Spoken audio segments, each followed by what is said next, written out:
Oke, baik. Bismillah. Indonesia negara hukum, warganya patuh-patuh. Assalamualaikum warahmatullahi wabarakatuh. Nah, perkenalkan, nama saya Fajar Wibowo. Saya dari Prodi Manajemen dan nomor NIM 0892350029. Nah, untuk dosen pengampunya adalah Bu Wina Sari Kusumaning Tias SP SEMM. Nah, baik untuk pada hari ini saya akan mempresentasikan tentang ekonomi internasional. Nah, tanpa lama-lama lagi, mari kita belajar sama-sama. Oke, baik. Sebelumnya dari materinya yang berjudul ekonomi internasional, di sini ada pembahasannya dulu. Pembahasannya yang pertama ada pengertian dari ekonomi internasional, lalu ruang lingkup ekonomi internasional, dan manfaat hubungan ekonomi internasional. Oke, baik, di sini saya akan menjelaskan atau sedikit kasih pengertian dari ekonomi internasional. Yaitu ekonomi internasional adalah ilmu ekonomi internasional yang mempelajari hubungan ekonomi antar negara yang mempengaruhi alokasi sumber daya, baik antara negara maupun antar beberapa negara. Nah, ini mencakup perdagangan, investasi, pinjaman, dan kerjasama internasional.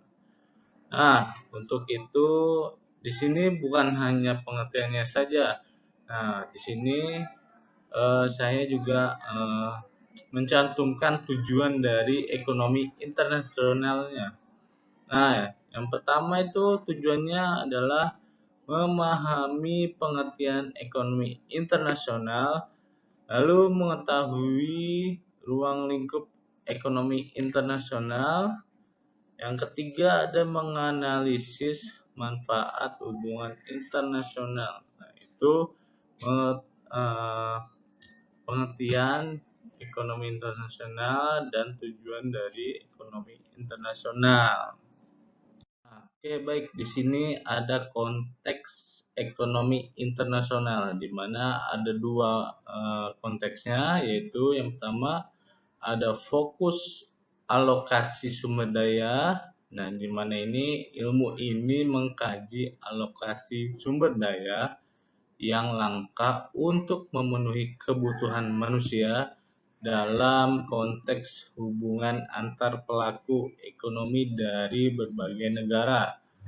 Lalu yang kedua ada aspek kebijakan. Nah, di mana ilmu ini juga mempelajari aspek kebijakan international setting, jangkauannya lebih luas dari cabang ekonomi lainnya karena mencakup antar negara dan sifat kebijakannya berbeda dengan ekonomi nasional. Nah, itu dari materi konteks ekonomi internasional.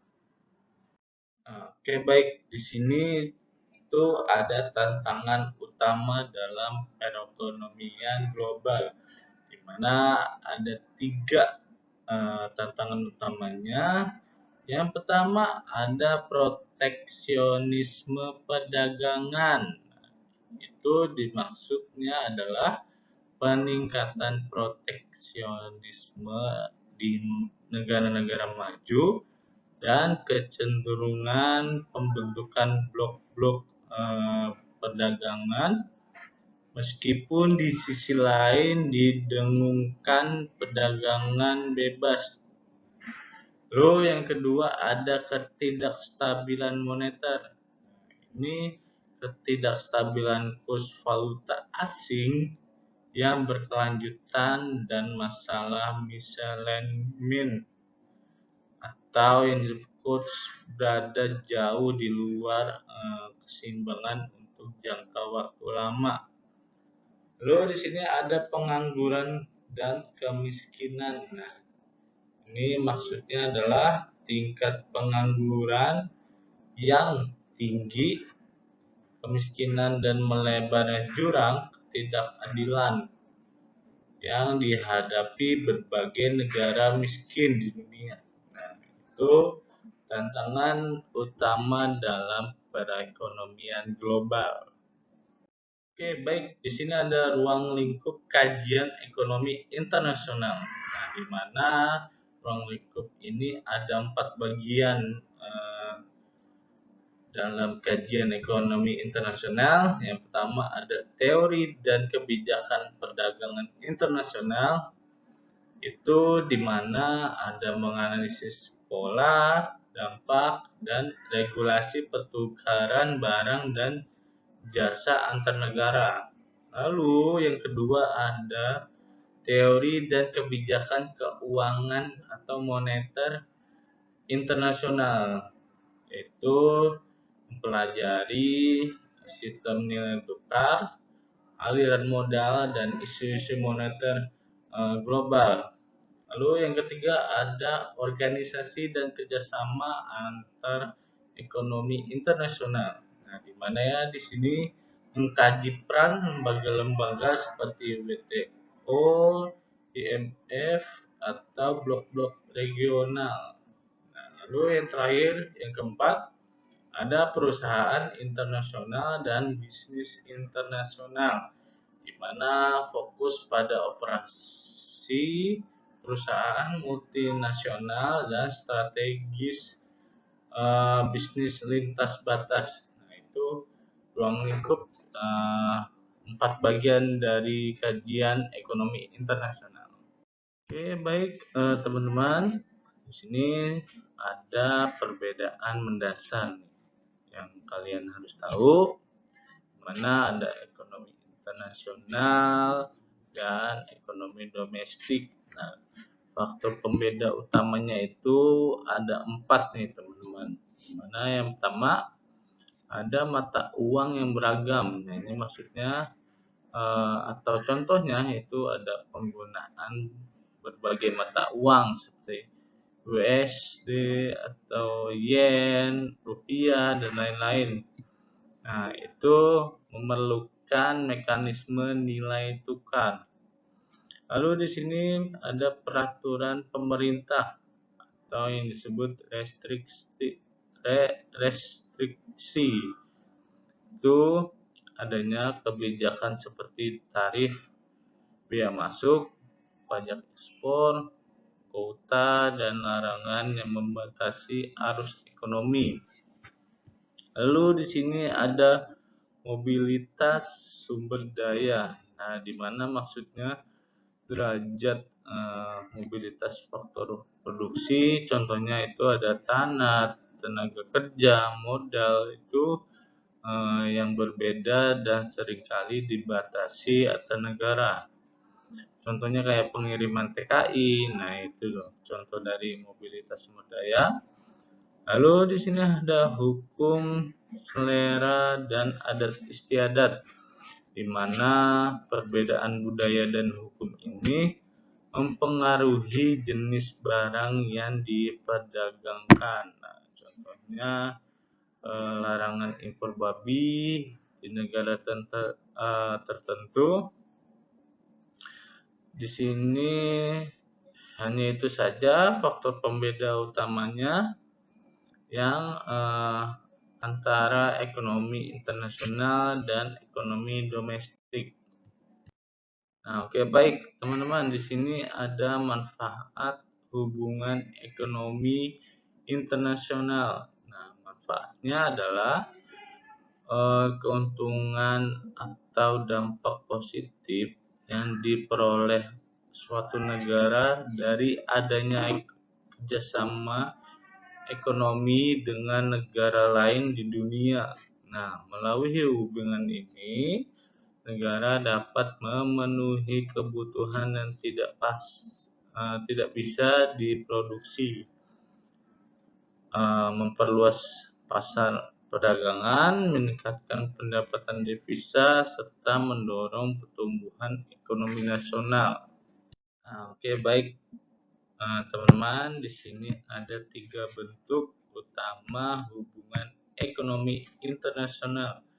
Nah, yang pertama ada pertukaran barang dan jasa atau yang disebut output. Nah, ini maksudnya adalah meliputi perdagangan hasil produksi seperti ekspor minyak, karet, rempah-rempah, kerajinan, serta jasa angkutan udara, laut, pos, dan telekomunikasi. Lalu yang kedua ada pertukaran sumber daya dan faktor produksi. Nah, melibatkan aliran tenaga kerja, misalkan nih, ada TKI ke luar negeri, lalu ada modal, penanaman modal asing, teknologi, dan kewirausahaan sering didorong oleh perbedaan nilai atau program bantuan. Lalu di sini yang ketiga atau yang terakhir ada hubungan utang piutang. Nah, yang disebut kredit. Ini tuh terjadi karena adanya hubungan kredit antar negara seperti pinjaman luar negeri atau bantuan keuangan internasional. Nah, itu 3 bentuk utama hubungan ekonomi internasional. Nah, oke, baik teman-teman, di sini ada faktor-faktor penghambat perdagangan internasional. Yang dimana yang pertama ada ketidakamanan negara. Itu maksudnya adanya peperangan atau kerusuhan membuat negara lain takut melakukan perdagangan. Nah, lalu yang kedua ada ketidakstabilan kurs valuta asing. Nah, itu maksudnya nilai mata uang yang fluktuatif menciptakan ketidakpastian dan risiko bagi eksporter dan importer. Nah, yang ketiga ada kualitas sumber daya rendah. Itu maksudnya kualitas negara kerja yang rendah menghasilkan produk dengan kualitas rendah, mengurangi daya saing internasional. Lalu yang keempat ada kebijakan ekonomi restriktif. Nah, itu dimana maksudnya kebijakan yang menghambat seperti pembatasan jumlah impor atau penetapan tarif impor yang tinggi untuk melindungi produksi domestik. Lalu yang kelima, ada resiko pembayaran dan prosedur panjang. Nah, ini maksudnya kesulitan dan besar resiko proses pembayaran antar negara seperti perampokan, pembajakan, serta prosedur administrasi ekspor impor yang panjang dan berbelit. Organisasi. Lalu yang keenam itu ada organisasi ekonomi regional. Itu maksudnya dapat menguntungkan anggotanya melalui tarif pajak yang lebih tinggi. Nah, itu faktor-faktor penghambat perdagangan internasional. Oke, baik. Nah, itu saja materi yang bisa saya sampaikan. Nah, ini sebelum ditutup, di sini ada kesimpulannya dulu, teman-teman. Nah, di mana tadi saya sudah menjelaskan pengertian ekonomi internasional, lalu ada ruang lingkup ekonomi internasional, dan manfaat hubungan ekonomi internasional. Nah, di sini dari ketiga pembahasan itu, saya simpulkan pengertian ekonomi internasional itu adalah ilmu yang mempelajari hubungan dan interaksi ekonomi antar negara dalam perdagangan, keuangan, dan kebijakan ekonomi global. Nah, ini yang kedua ada ruang lingkup ekonomi internasional, di mana meliputi perdagangan internasional, keuangan internasional, kebijakan ekonomi antar negara, serta kerjasama ekonomi global.